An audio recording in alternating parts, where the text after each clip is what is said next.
And if we didn't step up, I'm afraid that we would have lost so many women, because during lockdown we also lost Metidi. She was raped and she was murdered and she was found after 3 days.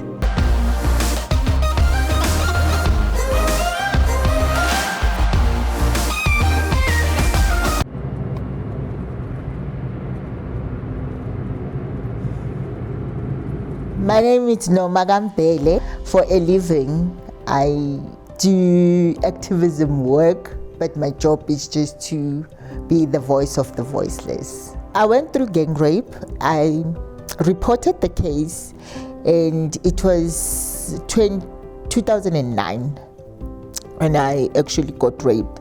And I didn't understand anything on processes of you going to the police station, processes that going to happen to me on that day. I just went and I reported that I was gang raped, then I was driven to the hospital. The sad reality of cases, if we don't know, is that in the police station, the first thing you do, you get into the charge office. The person who's reporting a hijack is in the charge office. The person who's reporting rape is in the charge office. Everyone reports in the same desk. And now there's full of people you have to report that I was violated. And the first thing other people you hear asking, Ubegupi, where was she? What was she wearing? I was a young mother by then, and that affected my marriage. Things changed after I was gang raped. I think my ex-husband, who's late now, had issues of having a wife that has gone through rape. We all know most women go through that. The abuse started at home, and I went to the shelter. At the shelter, I was very fortunate. I don't want to lie, because I was South African.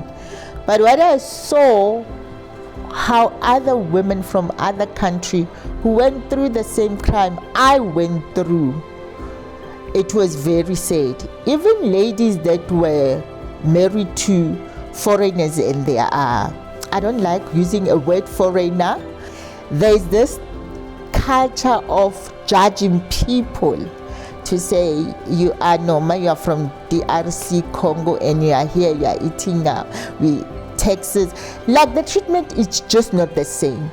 And I made a promise to myself to say, when I leave this shelter, when my time comes, I will make sure. I didn't know then how would I start. I made sure that when I left the shelter, I started my own. I didn't start an organization. I just started a movement. I didn't want any other woman to go through what I went through, walking the journey alone.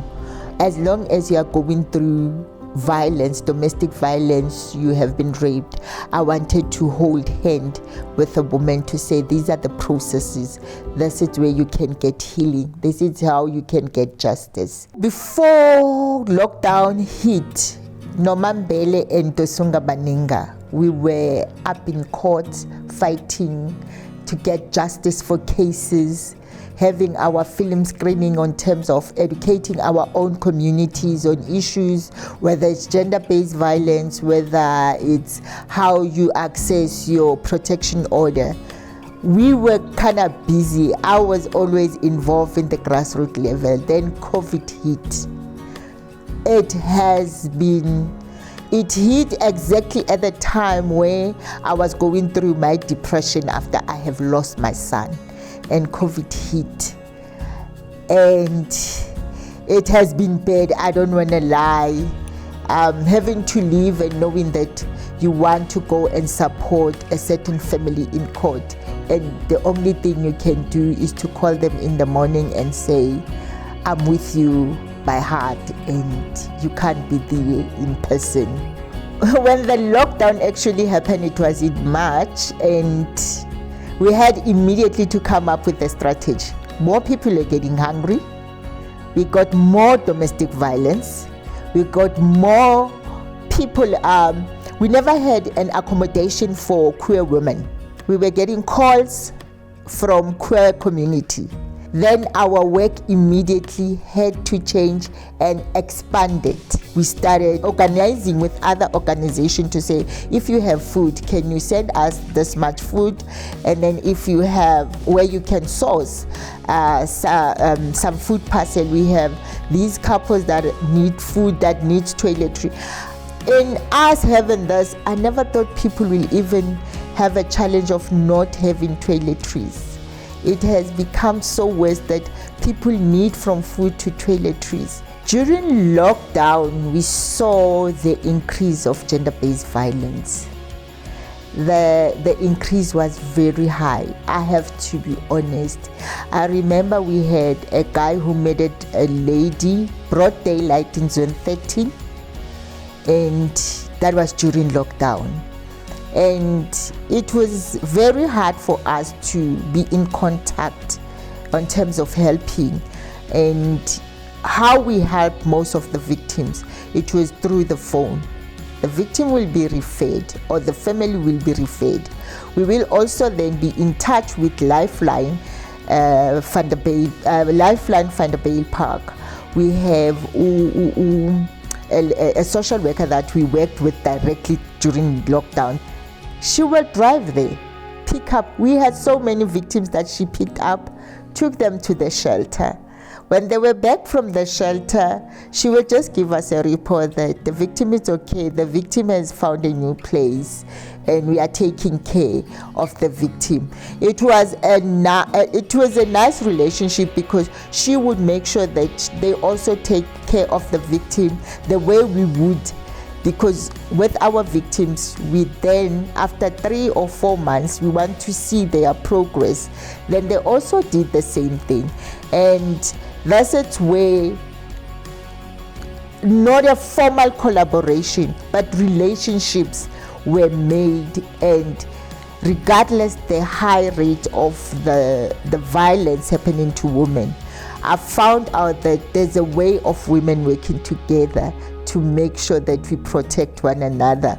We make sure that every person is in a safe space. And if we didn't step up, I'm afraid that we would have lost so many women, because during lockdown we also lost Metidi. She was raped in her own home. She was a senior citizen around here.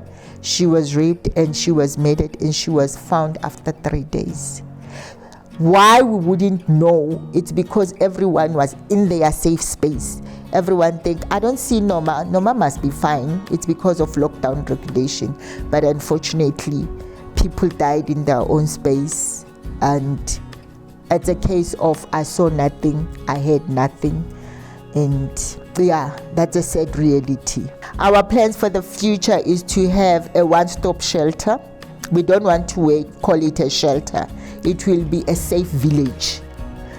It will have everything in one space, where if the victim is here, the evidence is collected, the doctor sees the person, the skill development program is here, the kids have a safe space. We all know what happened in our own private spaces, where you have to stay with this uncle who's sexually abusing you, and now you were escaping by going to school.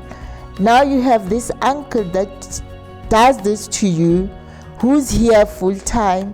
Anytime he wants to do whatever he wants to do to you, he will call you in.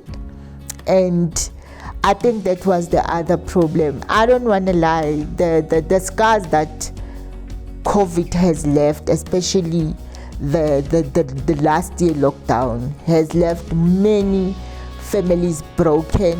And we also want to start a beehive, because this is another thing that we want. We actually want in this village to have organic vegetables that we can supply. We want to make sure that our community know that being a farmer, it's the most coolest thing. We would love to have collaboration so that we can also grow. We will want to collaborate with other organizations. We will want to have partners. We will want to have more friends, and we will want to have donors in the future. My message to everyone, young, old, big, small, it's only one thing to say: we need to unite.